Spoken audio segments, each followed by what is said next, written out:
Assalamualaikum warahmatullahi wabarakatuh. Saya Asia Mutmainah. Pada kesempatan kali ini, saya akan membahas diskusi 8, yaitu tentang sistem pendidikan dasar di Asia Tenggara.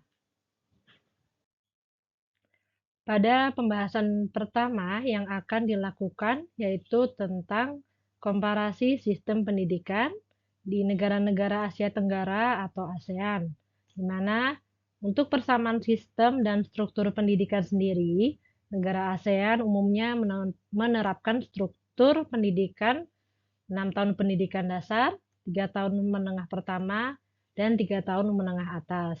SDT Tahfiz Utruja juga menjalankan sistem 6 tahun pendidikan dasar. Kemudian integrasi kurikulum nasional dalam hal ini yaitu kurikulum merdeka dengan pendidikan tahfiz Al-Quran yang ada di SDT Tahfiz Utruja sejalan dengan tren pendidikan integratif di kawasan ASEAN.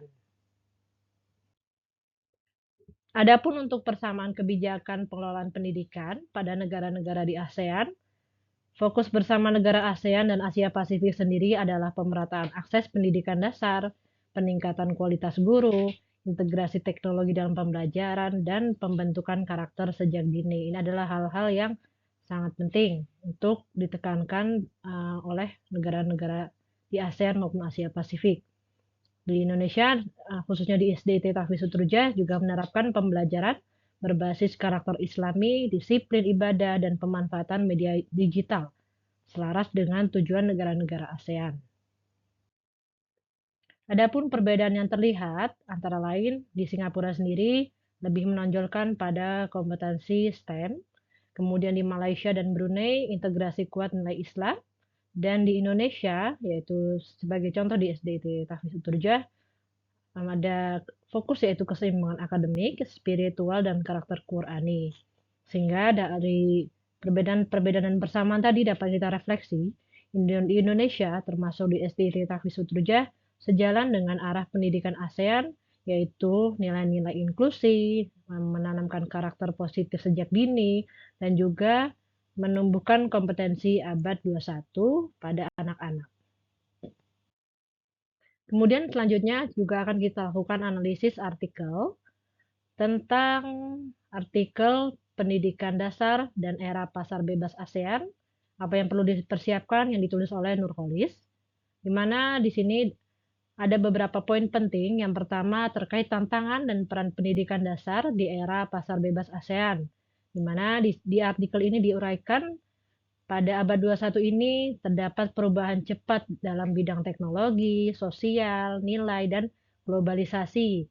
Sedangkan globalisasi dan masyarakat ekonomi ASEAN sendiri juga membuka berbagai hal seperti batas tenaga kerja, barang, dan jasa, sehingga persaingan bebas ini menuntut SDM yang berkualitas tinggi. Apa sih implikasinya bagi pendidikan? Tentu saja pendidikan harus menghasilkan tenaga kerja yang kompeten, cerdas, kreatif, spiritual, dan adaptif, sehingga sekolah dituntut menyiapkan peserta didik yang dapat menghadapi kompetensi global ini. Selanjutnya juga kita ketahui bahwa pendidikan dasar ini memiliki peran penting untuk menanamkan nilai-nilai dasar seperti ilmu, keterampilan, etika, dan karakter sejak dini. Dan tantangan sekolah dasar sekarang ini beda dengan yang saat zaman dahulu tentu saja.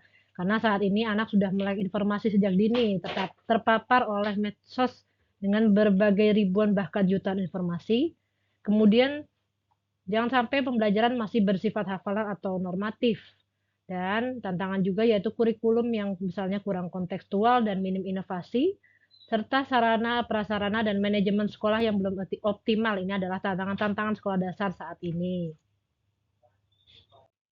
Adapun aspek penting lainnya dari artikel ini yaitu adalah strategi dan reposisi pendidikan abad 21, di mana kita ketahui bahwa visi dan misi pendidikan nasional yaitu untuk membentuk manusia beriman, berilmu, kreatif, mandiri, dan bertanggung jawab.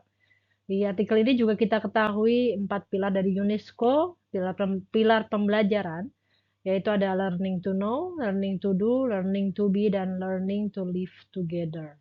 Di mana pendidikan dasar abad 21 ini seharusnya dapat mengembangkan potensi pikir, zikir, dan karsa secara seimbang.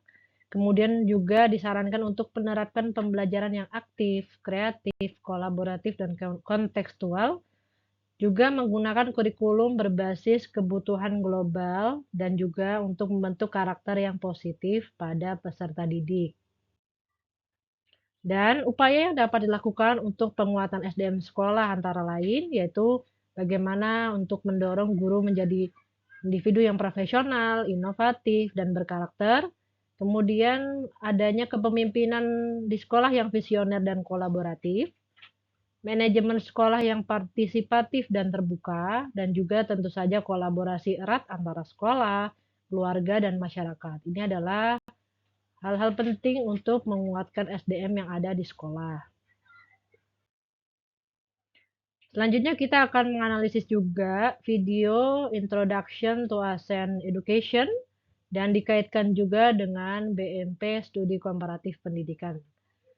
Dari video ini terdapat beberapa temuan, yaitu yang pertama adalah struktur pendidikan yang bervariasi antar negara.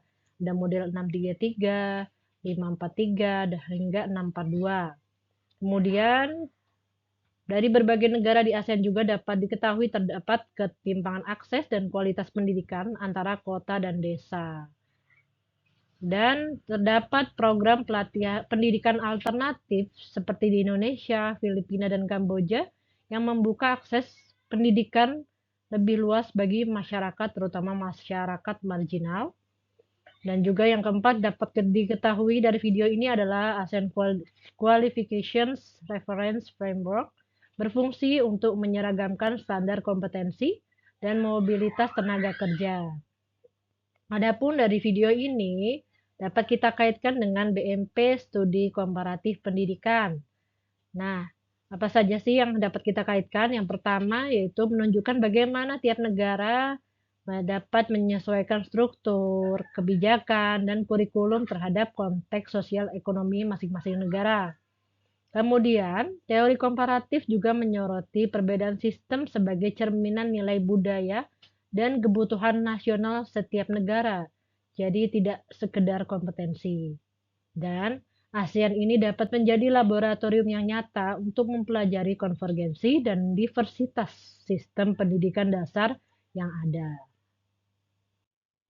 Adapun kesimpulan dari berbagai analisis yang telah disampaikan sebelumnya, ada 5 poin, yaitu yang pertama, pendidikan dasar di Indonesia, khususnya di SDIT Tafis Utulja Kota Depok, telah sejalan dengan arah perkembangan pendidikan di kawasan ASEAN dan Asia Pasifik yang menekankan pada pemerataan akses, mutu guru, digitalisasi, dan juga pembentukan karakter positif.